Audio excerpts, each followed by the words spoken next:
Hi my loves, welcome back to my channel. Welcome if you guys are new. We're back with another monthly wrap up. I'm so sorry that this one has been a little bit delayed. I have had a lot going on recently. But of course we're going to be wrapping up all of our reads in April. I think I read a total of 7 books this month, which is not as much as I would hope. Beginning of the month was really busy, so I just didn't get as much as I would like to read. And I would definitely say this has been one of my best reading months in quality wise, because some of the books I read were like insanely good, like so good. It's 5-star reads, living in my mind rent free. And so by no means I would call this reading month like a bad reading month just because of the number. And 7 is still like an incredibly good amount of books. I think it's 7, maybe 6, we'll see. So I've got my reading diary here. I actually upgraded recently. So out of those 7 books, 4 of those were fantasy, 1 of them was thriller, 1 of them was a romance, and I would say 1 was a contemporary fiction. It kind of borders on romance, but I would say it's more contemporary fiction than romance. Overall, some good reads, like some very good reads. So I'm not even gonna ramble any further. We're just gonna get straight into it. This month started incredibly strong, and that was with Blood Over Bright Haven. So if you've been keeping up with my recent reading vlogs, I actually had Jamie pick my reads for a week. And so she picked the first 3 books I read in April, and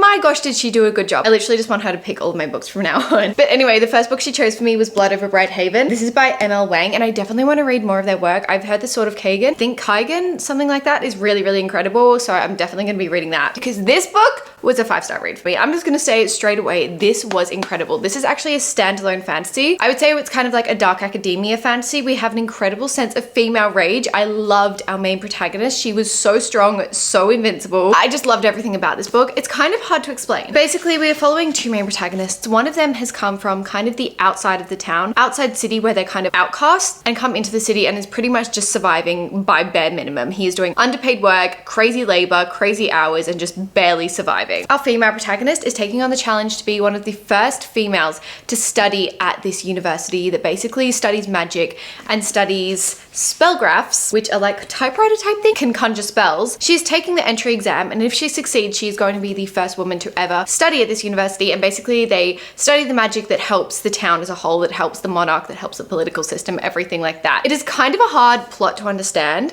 and it definitely took me a good 100 pages to get my head around everything and get my head around the magic system. It is a very detailed magic system, and that was shocking to me because this is actually a standalone book. So I am used to my standalones having like a good like foundation, just not this detailed. This was so intricate, and I loved every single second of it. My jaw was on the floor. I was crying in this. I was feeling so many emotions, and I couldn't quite wrap my head around the ending in the best way possible, I would say this is a must read. If you like dark academia or just fantasy, I would say it's a must read. Do go in knowing that this is not a fantasy romance. I'm very glad Jamie told me that before I went into this. Not that I would have liked it any less, but just so you know. But oh my gosh, this is incredible. Literally not one bad thing to say about it. It just blew me away, and I can see why this book has so much hype. The next book I read in the month of April was The Favorites. I don't think I have had back-to-back 5-star reads in literally almost a year. This was a back-to-back 5-star read. I ate this book up. Yes, it made me incredibly mad. I was so irritated at these characters. I wanted to throw the book multiple times, and yet I loved every single second of it. I could not put it down. This book was pitched to me as Magnolia Parks meets Daisy Jones and the Six, and I feel like that is the perfect explanation for it. It encompasses those vibes so incredibly well, but also has this really unique feel about it. I loved every single second. So backtracking a bit, basically The Favorites is, we are following Kat, who's had the dream of being a figure skater, an ice dancer, for the longest time since she saw it at the Olympics, on TV, obviously. And she kind of has this natural raw talent to it. She is incredibly talented at it, and that is pretty obvious to everyone. She also has a best friend, Heath, and he becomes her dancing partner, her ice dancing partner. Now, he isn't quite as naturally gifted as her, but their chemistry on the ice is insane. Kat starts to just rise to fame in the ice dancing world. What's really interesting about this book is, though, half of it takes place under Kat's point of view, and the other half takes place in a documentary format. So basically, it's hard to explain, but basically we're kind of watching this documentary or seeing the script for the documentary and then having flashbacks to Kat's actual point of view. And that was really interesting to me. That's why I say it's a lot like Daisy Jones, because obviously Daisy Jones is in interview format. So for that reason, it really reminded me of that. But it was so interesting because we were getting so many point of views, yet we were also getting like the real raw point of view from our main protagonist. I found it fascinating. It was a bit of like time jump scenarios as well. Big warning, there is so much drama and toxicity in this. It is not funny. Again, that's the Magnolia Park side of things. You will hate and love your characters at the same time. I can't quite explain it, but it is so toxic. It is so toxic. So just go in knowing that. You're not going to be basing your relationship on this. Just Just saying. But as I said, so many jaw-dropping moments. I was actually shocked. So for that reason, it's a 5-star read because I have not stopped thinking about it since I read it. The next book I read was The Night Circus. Again, Jamie chose this one for me, and I was so glad because this has been on my TBR for like the longest time. It's not even funny. Like probably 3 years at this point on my like mental TBR. I've just been meaning to read it for such a long time. So I finally picked it up, and I can say I loved it. I will say I have read The Starless Sea by the same author, and I think that really helped going into this because it was definitely a very cozy, atmospheric kind of read. It wasn't necessarily like an action-driven read, and there is something about her writing that is so incredibly beautiful to read about. It really just immerses you in her world. Like you cannot escape it once you've read a few chapters. I gave this book a 4.25 stars. I really enjoyed it. It wasn't quite a 5-star read for me just because, I don't know, it just felt like there was something missing. It was a little bit slow moving. Not that that was like a fault by any means, but it just didn't draw me in as much as it could have. And for that reason, it's a 4.25, but like that's still an incredibly high rating. I still absolutely loved it. I loved our characters. The ending really like caught me off guard. There were parts where I was like almost feeling like it was a mystery because I was so intrigued by it, intrigued by these unknowns that we had throughout the book. And if you don't know what The Night Circus is about, whilst it is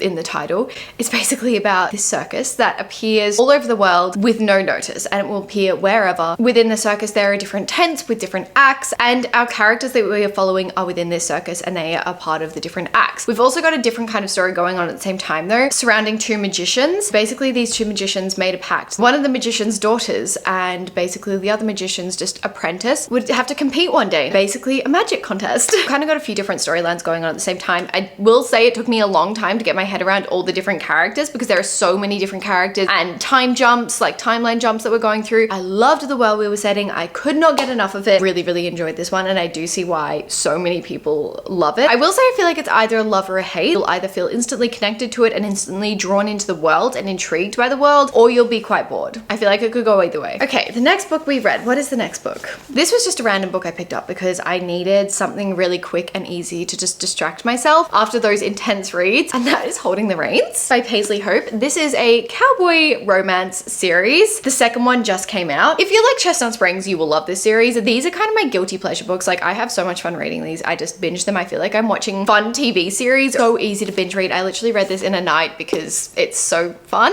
I will say the spice level on this is quite extreme. So go in knowing that. I definitely skimmed quite a few because it got a lot. I was like, this is the second chapter of it. I'm getting a little bit like there's not a lot more that you can tell me. So I gave the book a 3-star for that reason. It was nothing revolutionary to me, but it was a really fun, easy read. And like it did exactly what I needed. It just distracted me. We are following Cece, who used to live in this small country town, but has since moved to the big city. And she kind of got into a very toxic relationship. She finally had the confidence to break off that relationship soon after her father passed away. And so she's come back to Laurel Creek, which is her hometown, and just trying to have a fresh start. There is also Nash Carter, who they've kind of always had this little bit of chemistry, but he is her brother's best friend. So it's always been a little bit off limits. He is a retired hockey superstar. So we've got a little bit of a sports romance theme going on as well, but he has also moved back to Laurel Creek and he now owns quite a few businesses in Laurel Creek. It's really easy. It's really fun. If you need like a mindless read, highly recommend. And if you like Elsie Silver, you'll love. I then was lucky enough to receive an early copy of The Tenant by Freda McFadden. This is her newest thriller. And if you know me, you know that I love a good Freda McFadden thriller. Like I feel like she never steers me wrong. And she has written a lot of books. Like she is insane. I'm pretty sure this is just her side hustle as well. Like I'm pretty sure she's a professor or something and she just writes her books on the side. Crazy. I did give this a 3.25 stars just because I felt like the twist didn't get me as much as some of her other books have, but it was really easy. Again, read this in like a night because I just couldn't put it down. Really interesting characters. The premise of this is that we are following Blake. He has a very wealthy job in marketing and then one day he's fired because of a leak of information and he doesn't really know what happened, but he is fired and he is never to set foot in that company again. He takes a long time to kind of get back on his feet. If he gets back on his feet, I wouldn't even say that, but money starts to get really tight with him and his fiance. So they decide that the best thing for them to do is to get a tenant in their spare guest room. After doing a lot of interviews, they find one person who seems like the perfect fit. She seems absolutely fine and pretty easy to live with. It pretty much goes from there. I loved this because I couldn't quite tell what character was slow. Like it's almost like our characters were slowly going insane, or you felt like you would, as the reader, were imagining things. Like you were trying to put the pieces of the puzzle together throughout the entire thing and it wasn't getting you anywhere. Freda really gave you the smallest bits of information that you could almost put things together, but you couldn't. It's a very good balance and I feel like that can be very hard to find in thrillers. So yeah, this was was really fun. I then read A Harvest of Hearts. This is actually my book club pick for the month of April over on my Fable book club. It is completely free to join if you want to join. We just read fantasy books every month, which is great. Anyway, this was A Harvest of Hearts by Andre Ames. This was described as like a house moving castle inspired fantasy. That is completely correct. This felt so beautiful. It almost to me felt like House Moving Castle meets Immortal Dark. Like there was a few little dark elements to it. And I will say House Moving Castle, the movie, not the book. I haven't read the book, but I have heard that it is quite different from the movie. It was so whimsical. I feel like if you like cozy fantasies, but it was a little bit more than a cozy fantasy. We definitely had a bit of like action going on and stuff. If you like Emily Wilde's Encyclopedia of Fairies, I feel like you'll really, really enjoy this. It's a little bit darker than that, but it has that kind of same mystical feel about it. Our protagonists are a little bit quirky. They're a little bit different and unusual, which I really, really like. Basically, we are following Foss, which number one, I love that name. She has lived in a village outside the city her entire life, and she is the daughter of the town butcher. She kind of has always ruled out love though, because she thinks she isn't that pretty and she's the butcher's daughter. Like people don't really look at her in that way, or at least they haven't. In this world, there are also people called sorcerers, and they do this really unique thing where it's kind of like they take parts of people's hearts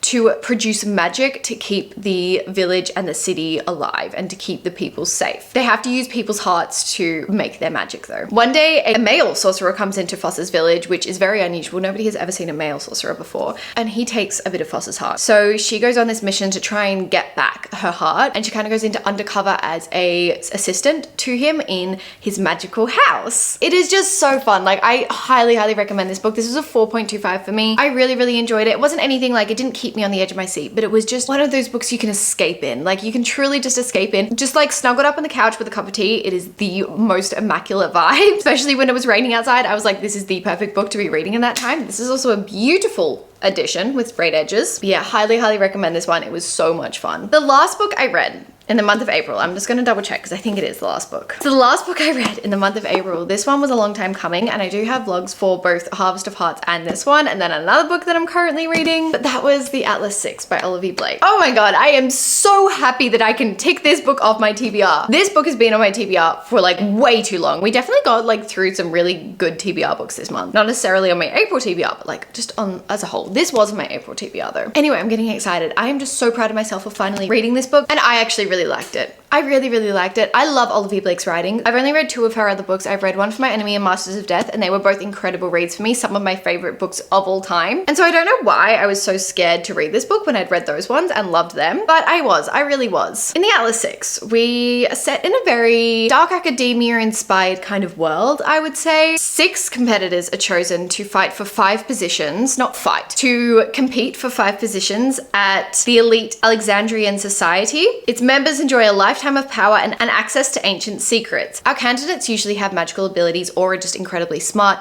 in the world of science, of magical science. I personally love an academy setting. I will always love an academy setting in my magical books. I just find it really fun, and I love multiple POVs, and I feel like this book did it incredibly well. I really liked our multiple POVs that we got. I really liked the characters. I liked getting a little bit more every time we read a chapter about them. It was a very well-paced book in my opinion. A lot of people say that not a lot happened in it, and like to an extent I agree with that, but also just the writing was enough to draw me in, and the world was enough, and the characters were enough. Like that in itself just captured me, and I really couldn't put it down. Like I was really, really intrigued the entire time. Something I love as well is the fact that there were little arts for every character. Loved that, helped my imagination. The ending though, the ending is what threw me a little bit. I don't know how the series will progress from this. Well, no, I do know how. It'll be quite interesting, but it just wasn't what I was expecting. It definitely set back my rating a little bit. Like the ending itself, like I would say the last 100 pages or maybe 200 pages, it kind of like changed vibes a little bit. I don't know if that's just me. So I gave it a 4.25 stars as well. Definitely intrigued to continue the series, although I am a little bit nervous to continue it because I've seen a lot of people say it gets worse, and even people who like rated this one 5 stars, they hated the next few books, at least the 3rd book. So I'm a little bit nervous for that reason. That's the reason I didn't pick this up in the first place, was because of the negative reviews surrounding the series as a whole. Yeah, but I did really enjoy this one a lot more than I thought, and I really, really liked our characters, and I feel like that is going to be a big part of the, obviously it's going to be a big part of the rest of the series, but I really did enjoy our characters a lot. So yeah, I'm kind of intrigued, kind of nervous. We'll see. Tell me whether you think it's worth continuing this series or it's worth ending on a hole. I probably will continue it. But yeah, let me know your thoughts. And that wraps up our April reads. That is everything we read in the month of April. I hope you enjoyed today's video. I hope your reading month was good. I hope you had a few 5-star reads or a few just good reads and enjoyed yourself, because at the end of the day, that's what it's about. If you stayed to the end of the video, feel free to comment a little fairy emoji. It lets me know that you stayed to the end of the video, and it makes me so happy that you did. I love you all so much. Thank you so much for watching today's video. It truly means the absolute world to me, and I will see you in my next video.